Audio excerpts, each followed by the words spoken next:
AP వ్యాప్తంగా ACB అధికారుల దాడులకు రెండో రోజు కొనసాగుతున్నాయి.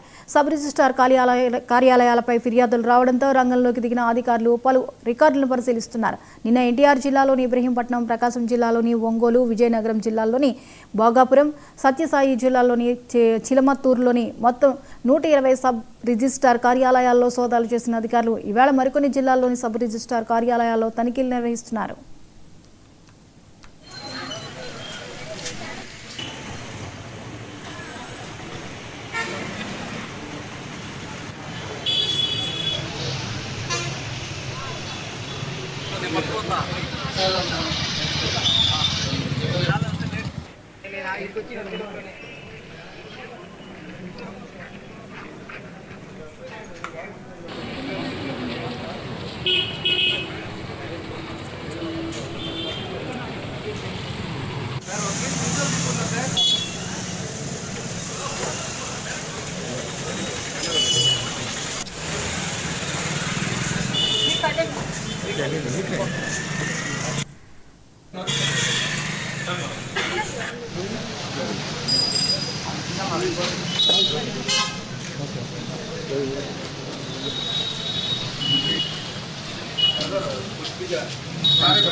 Please, cooperate చేయండి.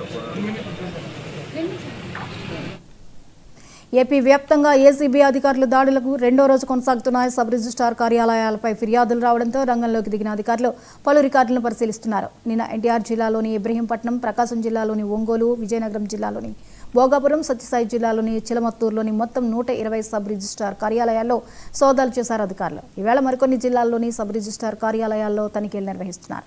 ఈ అంశంపై మరిన్ని అప్డేట్స్ని స్పెషల్ కరెస్పాండెంట్ సాంబశివరావు అందిస్తారు. సాంబశివరావు, ఏపీలో సబ్ రిజిస్ట్రార్ కార్యాలయాల్లో తనిఖీలు జరుగుతున్నాయి, ఏసీబీ రైడ్స్ చేస్తుంది, డీటెయిల్స్ ఏంటి?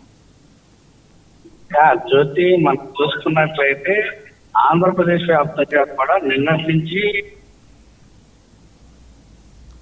కార్యాలయాలు ఉన్నాయి. కార్యాలయాలపై దాడులు ఏసీబీ అధికారులు నిర్వహిస్తున్నటువంటి పరిస్థితి. ముఖ్యంగా ఏసీబీ అధికారులు ఈ కార్యక్రమం చేపట్టడానికి కారణం చూసుకున్నట్లయితే కనుక డబుల్ రిజిస్ట్రేషన్ ఏదైతే లబ్ధిదారులు ఉన్నారో లబ్ధిదారులు మోసపరిచే విధంగా డబుల్ రిజిస్ట్రేషన్ విధానానికి అటు అధికారులు సహకరిస్తున్నారంటూ కూడా వాళ్ళు ఫిర్యాదు చెందినారట. అదేవిధంగా రిజిస్ట్రేషన్ ఛార్జీలతో పాటు అదనంగా మామూలు కూడా వసూలు చేస్తున్నారంటూ కూడా రాష్ట్ర వ్యాప్తంగా కూడా ఏకదాటిగా కూడా ఈ దాడులు జరుగుతుంది.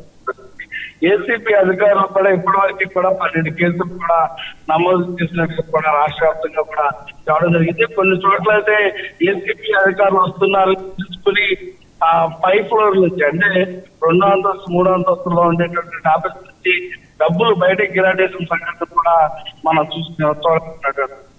అదేవిధంగా ముఖ్యంగా మనం చూస్తున్నట్లయితే కనుక ఏదైతే పర్టికులర్ గా ఈ దాడులు నిర్వహించేటటువంటి అధికారులు కూడా రాష్ట్రంలో ఎక్కడైతే భూమి రేటు పెరిగినటువంటి ప్రాంతాల్లోనే ఆ ప్రాంతాల్లోనే ఈ యొక్క దాడులు నిర్వహిస్తా ఉన్నారు.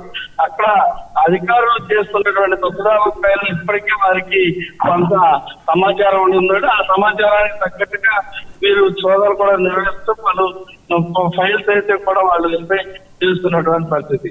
మొత్తంగా ఈ రోజు ఉదయం నుంచి కూడా అంటే నిన్న జరిగినటువంటి దాడులలో 12 కేసులు కాక ఈ రోజు కూడా ఉదయం నుంచి కేసులు దాడులు చేసి నిర్వహిస్తున్నటువంటి పరిస్థితి.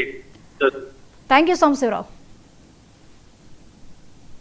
ఇవి ఇప్పటివరకు